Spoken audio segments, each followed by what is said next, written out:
The morning sun beat down on the dusty military base in Afghanistan as Chief Warrant Officer Mike Rodriguez stared at the silent Apache helicopter. The AH-64's massive rotor blades hung motionless, casting long shadows across the tarmac. For 3 weeks, this particular bird had been grounded, and every attempt to get her airborne had ended in failure. Rodriguez wiped the sweat from his forehead and approached the aircraft. The engine trouble had started during a routine mission over the mountains. Mid-flight, the left engine had begun making strange noises, forcing the pilot to make an emergency landing. Since then, the helicopter had become the base's most frustrating puzzle. The maintenance crew had already tried everything they could think of. They had replaced spark plugs, cleaned fuel lines, and even swapped out entire engine components. The engine would turn over, sputter for a few seconds, then die completely. It was as if the machine had simply decided it didn't want to fly anymore. Lieutenant Colonel Sarah Chen, the base commander, watched from her office window as another group of mechanics gathered around the Apache. She had received 3 separate reports from her best engineers, all concluding the same thing. The engine needed to be completely replaced. The problem was that replacement engines were in short supply, and getting one to their remote location could take months. The helicopter was desperately needed. Taliban activity in the region had increased, and the remaining Apaches were being pushed to their limits. Every day without this aircraft meant longer missions for the other pilots and reduced coverage for ground troops operating in dangerous areas. Staff Sergeant Tommy Liu, one of the most experienced mechanics on base, had spent the previous night going through technical manuals. He had 15 years of experience working on helicopters, but this particular problem had him stumped. The engine showed no obvious signs of damage. All the diagnostic tests came back normal, yet it simply refused to run properly.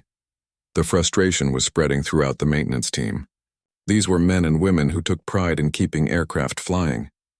They had worked in extreme conditions under enemy fire and through sandstorms. But this one helicopter was defeating them at every turn. Rodriguez called a meeting with his team. 8 of the base's best mechanics gathered in the hangar, their faces showing the strain of 3 weeks of failed attempts. They had tried conventional solutions, unconventional tricks, and even some methods that weren't exactly in the official maintenance manual. The discussion grew heated as theories were proposed and shot down. Some believed it was a fuel contamination issue. Others suspected a problem with the electronic ignition system. A few thought there might be internal engine damage that wasn't showing up on their diagnostic equipment. As the meeting continued, word spread around the base about the mysterious helicopter. Pilots stopped by to offer suggestions. Supply officers wondered if they should start requisitioning unusual parts. Even the base chaplain made a joke about blessing the aircraft. The Apache had become more than just a broken machine. It had become a symbol of everything that could go wrong in a place where things needed to work perfectly. In a combat zone, there was no room for equipment that couldn't be relied upon. Commander Chen knew she had to make a decision soon. The pressure from headquarters was mounting. Every day she had to file reports explaining why one of her helicopters was non-operational. Her superiors were beginning to question the competence of her maintenance team. But Chen also knew her people. Rodriguez was one of the best warrant officers she had ever worked with. His team had performed miracles keeping aircraft flying in impossible conditions. If they couldn't fix this engine, then maybe it truly couldn't be fixed. As the sun began to set over the mountains, painting the sky in shades of orange and red, the Apache sat silent on the tarmac. The mechanics had packed up their tools for the day, defeated once again. Tomorrow would bring another round of attempts, another day of frustration. Little did anyone know that the solution to their problem was living quietly in a small apartment in the nearby town. Margaret Maggie Sullivan was 73 years old, a widow whose husband had worked on helicopters for 40 years before his death 2 years earlier. She had no official training, no military background, and no reason to be anywhere near a military base. But Maggie had something that all the engineers and mechanics lacked. Decades of listening to her husband talk about the peculiar ways that machines could fail. She had absorbed knowledge through osmosis, learning things that weren't written in any manual. The stage was set for an unlikely encounter between modern military technology and old-fashioned mechanical intuition. The best trained engineers in the Army had declared the problem unsolvable, but sometimes the solution comes from the most unexpected source. Margaret Sullivan sat on her small balcony, sipping her morning tea and watching the helicopters take off from the distant military base. She could hear the distinctive sound of the Apache engines echoing across the valley. After 40 years of marriage to Frank Sullivan, she could identify different aircraft just by their sound. Maggie's life had changed dramatically since Frank's death. Her husband had been a civilian contractor who worked on military helicopters around the world. They had lived in Germany, Korea, and various bases across the United States. Frank had an almost supernatural ability to diagnose engine problems that stumped everyone else. The local shopkeeper, Hassan, often stopped by to check on the elderly American woman. He had grown fond of Maggie during the 2 years she had lived in the town. When her husband died, she had chosen to stay rather than return to the United States. She said the mountains reminded her of happier times. "Mrs. Maggie," Hassan said as he delivered her weekly groceries, "the soldiers at the base seem troubled lately. More of them come to town looking worried." Maggie nodded. She had noticed the change too. For the past few weeks, only 3 helicopters had been flying regular patrols instead of the usual 4. In her experience, when military aircraft weren't flying, it usually meant someone was having maintenance problems. That evening, Maggie walked to the small cafe where some of the off-duty soldiers occasionally came to eat. She had become something of a local curiosity, the American widow who spoke decent Arabic and always had a kind word for everyone. Sergeant Maria Gonzalez was sitting alone at a corner table, staring into her coffee cup. Maggie recognized the look of frustration. She had seen it on Frank's face countless times when he was working on a particularly difficult problem. "Rough day at work?" Maggie asked gently, settling into the chair across from the young sergeant. Maria looked up, surprised to see the friendly widow. "You could say that, ma'am. We've got this helicopter that just won't cooperate. Been down for 3 weeks now." "What kind of helicopter?" Maggie asked, though she already suspected the answer. "Apache, AH-64. The engine starts but won't stay running. Our best people have looked at it, but nobody can figure out what's wrong." Maggie's eyes lit up with interest. Frank had worked on Apaches for years. He used to say they were like temperamental horses, powerful and reliable when treated right, but capable of the most puzzling behavior when something was off. "Have you checked the fuel pressure regulator?" Maggie asked casually. Maria blinked in surprise. "The what?" "I mean, I'm not a mechanic, ma'am. I work in communications, but I think they've checked everything." Maggie smiled. "My husband used to work on helicopters. He always said that when an Apache engine starts but won't stay running, and all the obvious things check out, it's usually something simple that everyone overlooks." The next day, Maria mentioned her conversation with the widow to some of the mechanics. Most of them laughed it off. The idea that a civilian woman with no training could solve a problem that had stumped trained engineers seemed ridiculous. But Rodriguez was different. He had learned over the years that solutions sometimes came from unexpected places. He had once fixed a stubborn hydraulic problem based on advice from a janitor who had worked around aircraft for 30 years. "What exactly did she say?" Rodriguez asked Maria. "Something about a fuel pressure regulator. And she mentioned that her husband worked on helicopters for 40 years. Rodriguez felt a spark of curiosity. They had checked the fuel system thoroughly, but maybe they had missed something. He decided to pay a visit to the widow.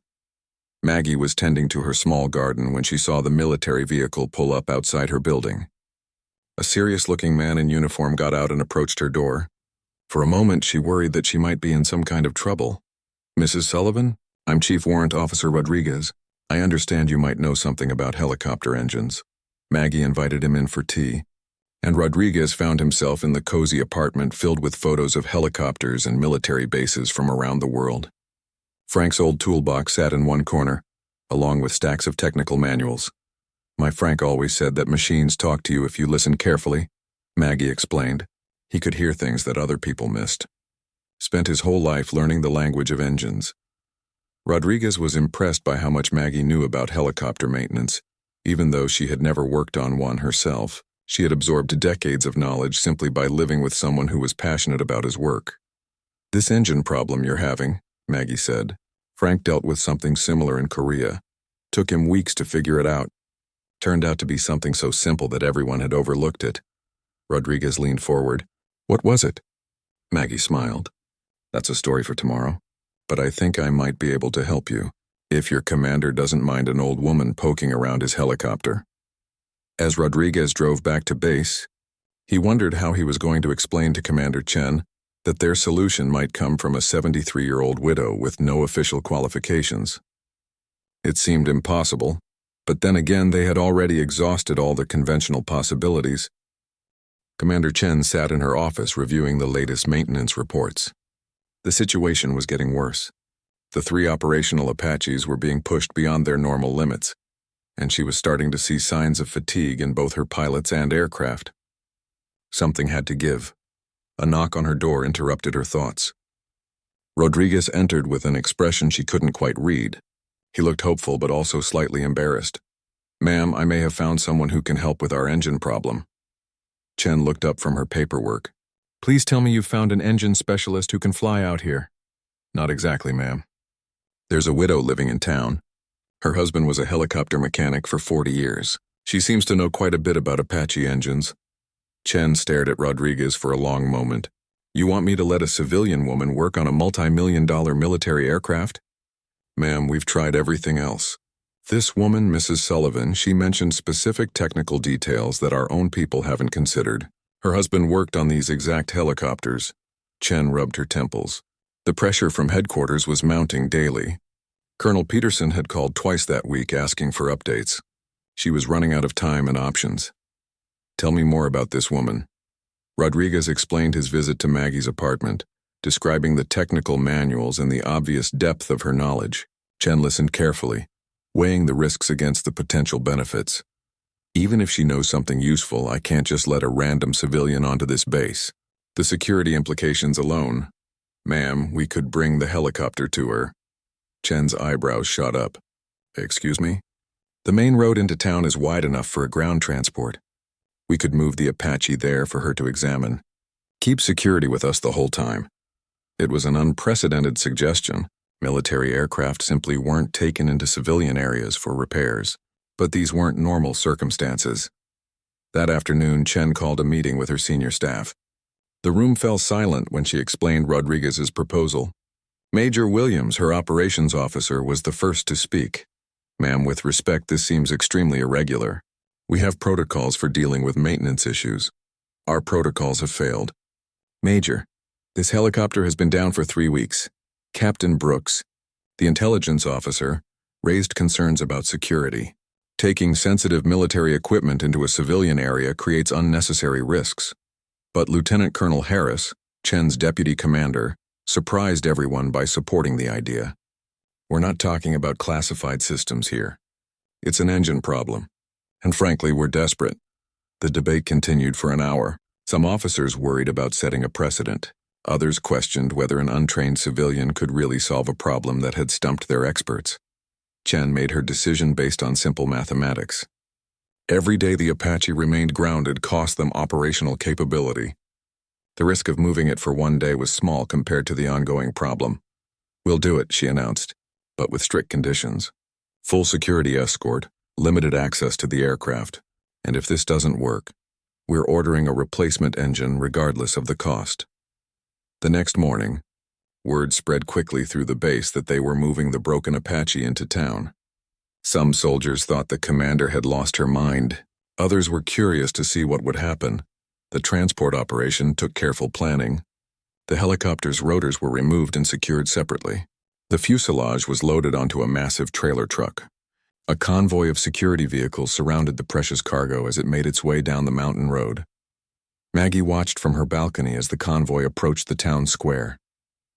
Hassan and other locals gathered to stare at the unusual sight of a military helicopter parked in their peaceful community. Rodriguez had explained the situation to Maggie the previous evening. She understood the pressure Commander Chen was under and the risk she was taking by allowing this unconventional approach. Frank always said that sometimes you have to think outside the manual. Maggie had told Rodriguez, "Rules are important, but they can't solve every problem." As the Apache was positioned in the town square, Maggie felt a mixture of excitement and nervousness. She had never actually worked on a helicopter herself. All her knowledge came from watching Frank and listening to his explanations over the years. But she also remembered something Frank used to say, "The machine doesn't care who fixes it, as long as they understand what it needs." The security team established a perimeter around the aircraft. Chen arrived with Rodriguez and several other officers. The entire operation felt surreal. A military helicopter surrounded by mud brick buildings and curious townspeople. Maggie approached the Apache slowly, running her weathered hands along its armored surface. To everyone watching, she looked like a grandmother examining a strange new appliance, but her eyes were focused and analytical. "May I listen to the engine?" she asked Rodriguez. Chen nodded to the pilot, who began the startup sequence. The engine turned over, sputtered, and died, just as it had done countless times before. Maggie closed her eyes and tilted her head, concentrating on the sounds. The assembled soldiers watched in fascination as this elderly woman seemed to commune with their stubborn machine. After several minutes, Maggie opened her eyes and smiled. "I think I know what Frank would have looked for." Maggie circled the Apache slowly, her experienced ear picking up sounds that others had dismissed as normal. The mechanics watched with a mixture of skepticism and curiosity as she knelt beside various access panels, listening intently to the subtle noises the engine made during its brief attempts to run. "The timing is off," she announced after the third startup attempt. "Not by much, but enough to cause the symptoms you're seeing." Rodriguez frowned. "Ma'am, we've checked the timing multiple times. Everything reads normal on our instruments." Maggie smiled gently. "Frank used to say that instruments can lie, but the engine never does. May I see your diagnostic reports?" Chen was amazed at how quickly Maggie absorbed the technical data. The widow's weathered fingers traced through pages of computer printouts, her eyes scanning numbers and charts with obvious understanding. "Here's your problem," Maggie said, pointing to a series of measurements. "These readings are all within acceptable parameters, but they're at the very edge of tolerance. Individually, they pass inspection. Together, they create a cascade failure." Staff Sergeant Liu, who had been skeptical from the beginning, stepped forward. "Ma'am, those numbers are well within specification. We've triple-checked them." "You're absolutely right," Maggie agreed. But Frank learned something during his years in Korea. Sometimes, multiple small problems combine to create one big problem that doesn't show up in individual tests. She asked for a flashlight and began examining areas of the engine that the mechanics had already inspected dozens of times. Her movements were methodical and purposeful, clearly guided by years of absorbed knowledge. "Frank once spent 2 months on a helicopter with similar symptoms," Maggie explained as she worked. "Drove him crazy because everything tested normal. Finally figured out that the fuel pressure regulator, the ignition timing sensor, and a worn mounting bracket were all just slightly off specification."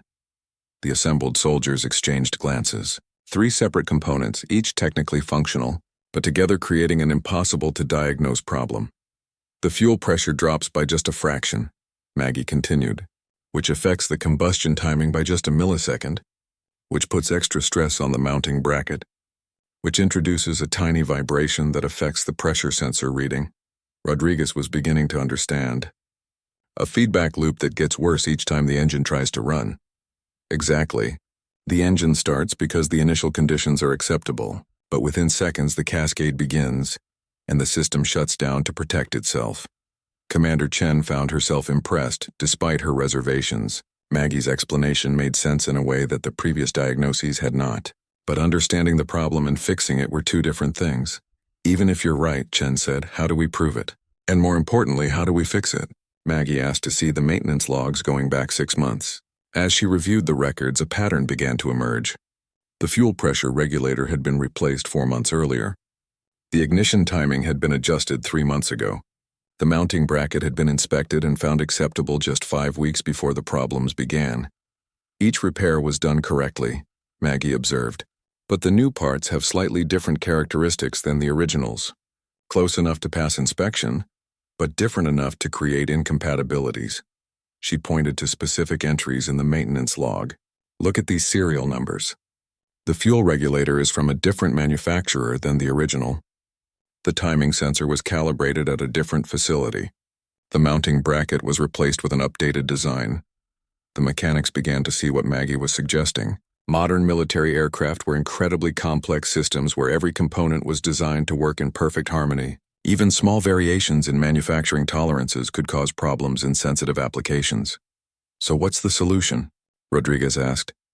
Maggie pulled a worn notebook from her purse, Frank's old troubleshooting guide.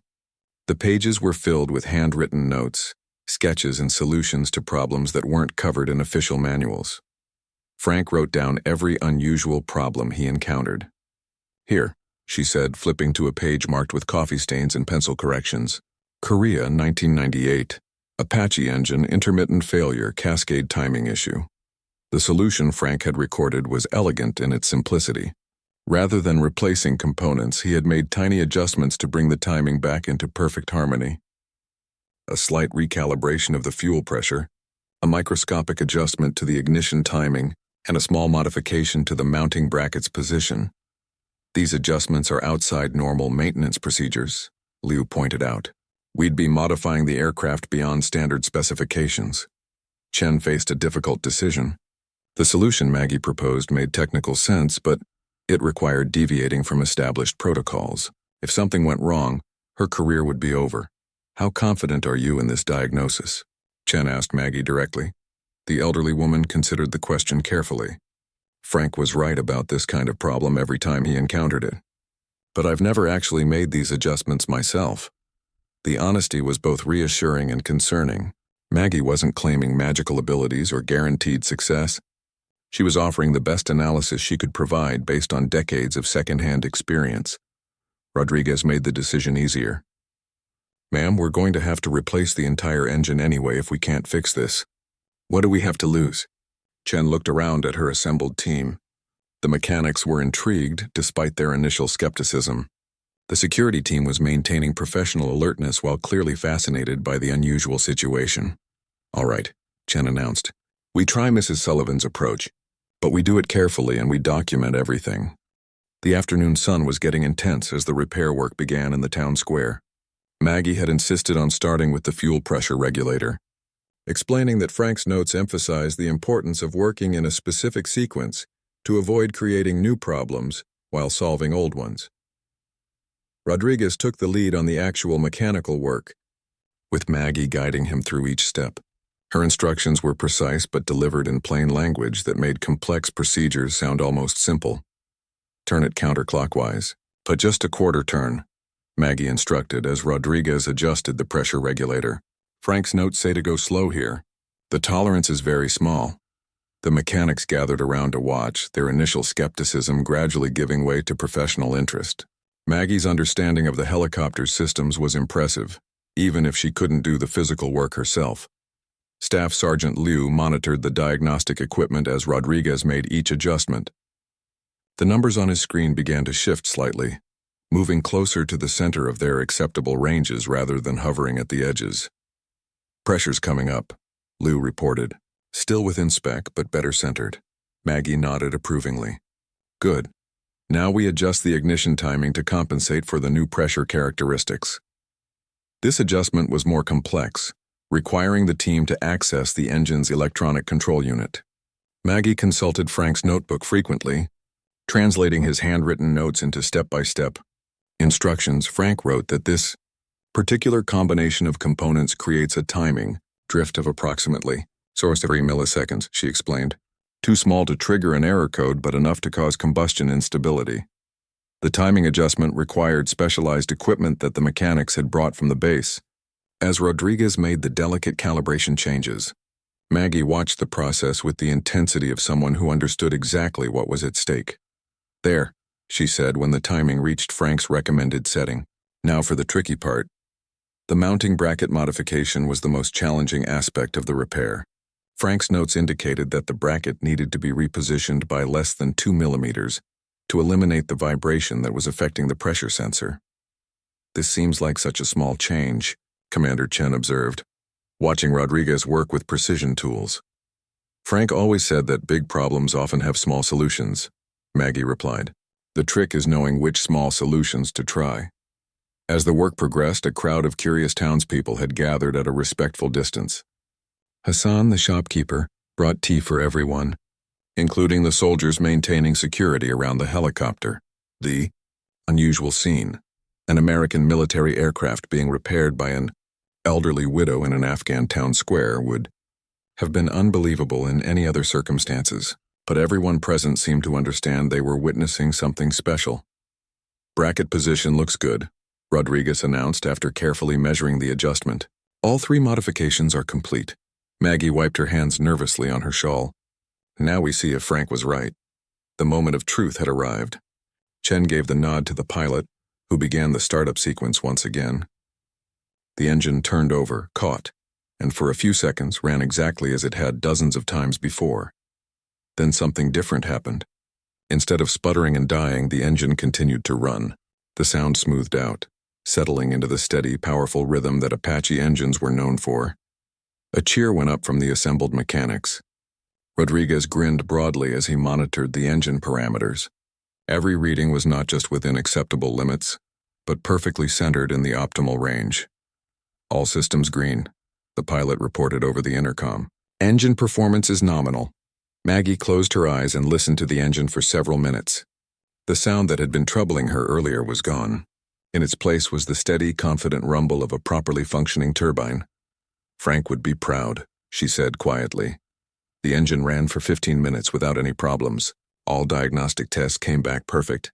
The cascade failure that had plagued the helicopter for 3 weeks had been eliminated by 3 tiny adjustments that individually seemed insignificant. Commander Chen approached Maggie with a mixture of gratitude and amazement. "Mrs. Sullivan, I don't know how to thank you. You've solved a problem that our best people couldn't figure out." Maggie smiled modestly. "I just listened to what the engine was trying to tell us. Frank taught me that machines want to work properly. Sometimes they just need a little help remembering how." As the sun began to set, preparations began for moving the Apache back to the base. The helicopter would need to be transported again, but this time as a fully functional aircraft rather than an expensive paperweight. Rodriguez supervised the shutdown procedure, documenting every setting and measurement for future reference. The solution Maggie had provided would be added to the maintenance database, potentially helping other mechanics who encountered similar problems. "Ma'am," Rodriguez said to Maggie, "would you be willing to look at our maintenance procedures? We might have other aircraft that could benefit from your husband's experience." Maggie considered the offer. She had enjoyed the challenge of solving the engine problem, and she could see how much her help had meant to these dedicated soldiers. "I think Frank would have liked that," she replied. "He always said that knowledge should be shared, not hoarded." As the convoy prepared to leave town, Maggie watched from her balcony. The Apache, now secured on its transport trailer, looked somehow different than it had that morning.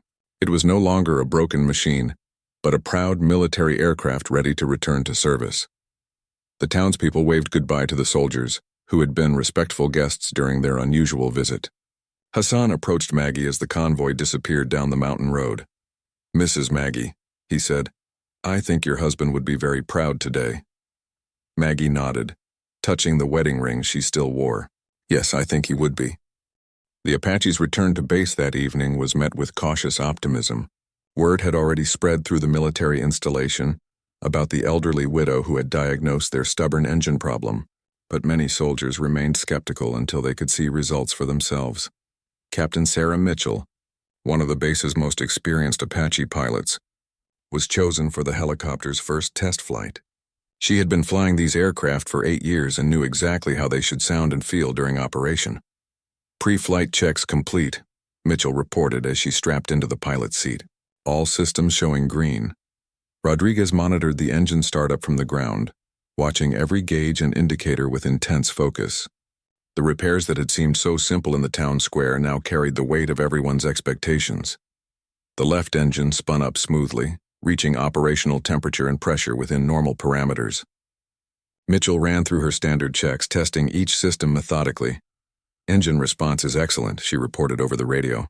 "Better than it's been in months, actually." Commander Chen stood in the control tower, watching through binoculars as the Apache lifted off for its first flight in 3 weeks. The helicopter rose steadily, its rotor wash sending dust swirling across the tarmac. Mitchell put the aircraft through a comprehensive test routine, checking everything from hover stability to high-speed flight characteristics. The engine that had been so troublesome on the ground performed flawlessly in the air. "This is remarkable," Mitchell's voice crackled through the radio. "The power delivery is smoother than I've ever experienced with this particular bird. Whatever Mrs. Sullivan did, it's working perfectly." The 20-minute test flight confirmed what everyone had hoped. The Apache was not just repaired, it was performing better than it had in months. The tiny adjustments Maggie had recommended had optimized the entire engine system. Back in town, Maggie was preparing dinner when she heard the familiar sound of all 4 Apaches flying their evening patrol. For the first time in weeks, the full complement of helicopters was back in service. The next morning brought an unexpected visitor to Maggie's apartment. Commander Chen arrived with a formal letter of commendation and a request that surprised the elderly widow. "Mrs. Sullivan, I'd like to offer you a position as a consultant to our maintenance team," Chen explained. "We have other aircraft with puzzling problems, and your unique perspective could be invaluable." Maggie was flattered but uncertain.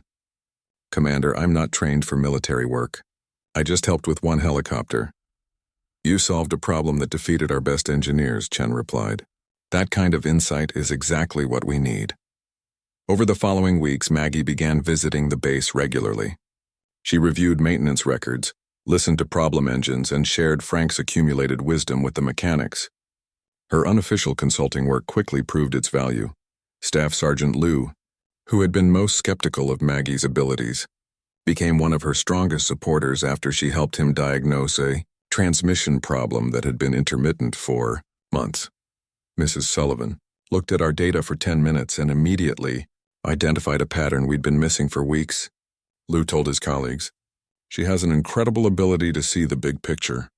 Maggie's approach was different from standard military maintenance procedures. Where the official manuals focused on individual components and systems, she emphasized the relationships between different parts of the aircraft.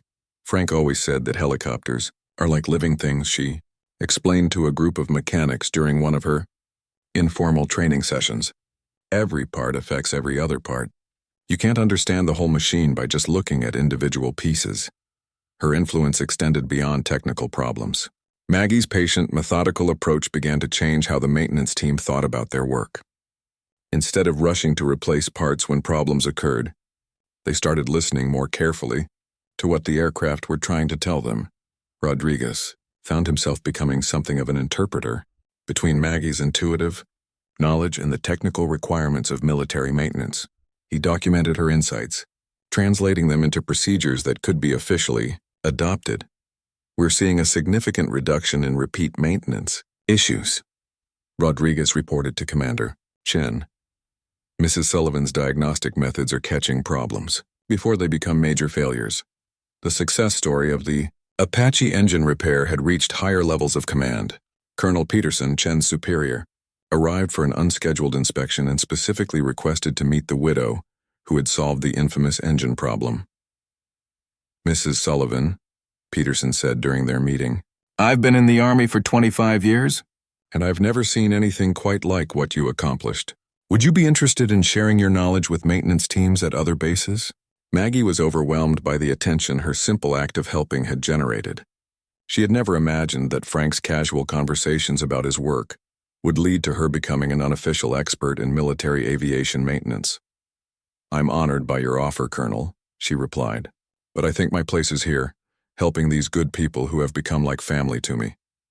The base had indeed become a second home for Maggie. The soldiers treated her with respect and affection, and she found purpose in using Frank's knowledge to help keep their aircraft flying safely. As autumn approached, the Apache that had started everything was flying regular missions without any mechanical problems. The modifications Maggie had recommended had proven so successful that they were being incorporated into the standard maintenance procedures for similar aircraft. But for Maggie, the real satisfaction came from knowing that Frank's lifetime of experience was continuing to make a difference. Every successful flight, every problem solved was a tribute to the man who had spent 40 years learning the language of machines. 6 months after the famous Apache repair, Maggie Sullivan had become a legend at the military base and beyond. Word of the widow who could diagnose impossible engine problems had spread throughout the military aviation community. Requests for her assistance came from bases around the world. On a clear spring morning, Maggie sat in the base conference room surrounded by maintenance manuals, technical reports, and Frank's old notebooks. She was working with Rodriguez and a team of engineers to create a comprehensive guide based on Frank's 40 years of accumulated knowledge. This section on cascade failures could revolutionize how we approach complex diagnostics, said Dr. Jennifer Walsh. an aerospace engineer who had flown in from the Pentagon specifically to work with Maggie. The project had grown far beyond anyone's original expectations. What started as documentation of Frank's troubleshooting methods had evolved into a complete reimagining of military aircraft maintenance philosophy. Frank would be amazed to see his old notes being turned into official military doctrine, Maggie remarked as she watched the engineers translate her husband's handwritten observations into formal procedures. The Apache that had started everything was now the most reliable helicopter on the base. The modifications Maggie had recommended had been so successful that they had become standard procedure for all similar aircraft in the region.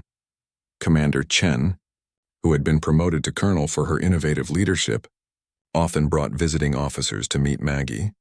The story of the desperate decision to bring in the widow had become required reading at military leadership schools. Mrs. Sullivan taught us that expertise doesn't always come in the form we expect, Chen would tell her visitors. Sometimes the best solution comes from the most unlikely source. But Maggie's impact extended beyond just technical knowledge. Her patient, thoughtful approach had changed the culture of the maintenance department. Mechanics who had once focused purely on following procedures now understood the importance of listening to the machines they worked on. Staff Sergeant Liu had become Maggie's most dedicated student. Under her guidance, he had developed an almost supernatural ability to diagnose problems that stumped other mechanics. Mrs. Sullivan taught me to think like the aircraft, Liu explained to a group of visiting maintenance chiefs. Instead of just checking off items on a list, I try to understand what the machine is experiencing. The transformation was measurable. The base now had the lowest aircraft downtime in the entire theater of operations. Repeat maintenance issues had dropped by 70%. Most importantly, pilot confidence had soared knowing that their aircraft were being maintained by people who truly understood them. One afternoon, a young mechanic named Airman Jessica Torres approached Maggie with a problem that had been puzzling her for days. A transport helicopter was experiencing intermittent electrical failures that showed no pattern. I've run every diagnostic test in the manual, Torres explained. Everything checks out normal, but the problems keep happening. Maggie smiled, recognizing the frustration she had seen so many times before. Let's go listen to what the helicopter is trying to tell us. They walked out to the flight line together, and Maggie began teaching Torres the same lessons Frank had taught her, through years of patient explanation. How to hear the subtle differences in engine sounds, how to feel vibrations that instruments might miss, how to understand the complex relationships between different aircraft systems. The answer is usually simpler than you think, Maggie told the young woman, but finding simple answers requires looking at complex problems from the right perspective. Within an hour, Torres had identified the problem, a loose ground wire that was causing intermittent electrical faults. It was exactly the kind of issue that could drive mechanics crazy for weeks if they only relied on standard diagnostic procedures. How did you know where to look? Torres asked in amazement. I didn't, Maggie replied, but Frank taught me how to let the aircraft show me where to look. As the sun set over the mountains, Maggie reflected on the unexpected turn her life had taken. 2 years ago, she had been a grieving widow with no clear purpose. Now she was helping train the next generation of aircraft mechanics and contributing to military aviation safety around the world. The base had given her a small office where she could work on documentation projects and meet with mechanics who needed guidance. The walls were covered with photos of helicopters, technical diagrams, and a large portrait of Frank in his work clothes, smiling beside an Apache he had just repaired. We did good, didn't we, Frank? She said quietly to the photograph. That evening, as she walked back to her apartment in town, Maggie could hear the familiar sound of helicopters returning from their missions. All 4 Apaches were running perfectly, their engines producing the steady, confident sound that Frank had always said meant everything was working as it should. Hassan was waiting at her building with a cup of tea and the day's mail. Among the letters was an invitation to speak at an international aviation maintenance conference in Germany. More important people want to learn from you, Mrs. Maggie, Hassan observed with pride. Maggie looked at the invitation thoughtfully. Frank had always dreamed of attending such conferences but had never had the opportunity. Now his knowledge would be shared with aviation experts from around the world. I think it's time to share Frank's wisdom with even more people, she decided, as she climbed the stairs to her apartment, Maggie felt a deep sense of satisfaction. Frank's legacy was not just living on. It was growing and helping people he had never met solve problems he had never encountered. The best engineers couldn't fix the Apache's engine, but sometimes the solution doesn't come from the most qualified person. Sometimes it comes from someone who simply knows how to listen to what the machine is trying to say. And sometimes the most important knowledge comes not from textbooks or training programs, but from 40 years of patient observation and a lifetime of shared conversations between two people who loved each other, Franks. Wisdom had found its way into the world through Maggie's gentle hands and careful words, proving that knowledge never truly dies. It just waits for the right moment to reveal itself.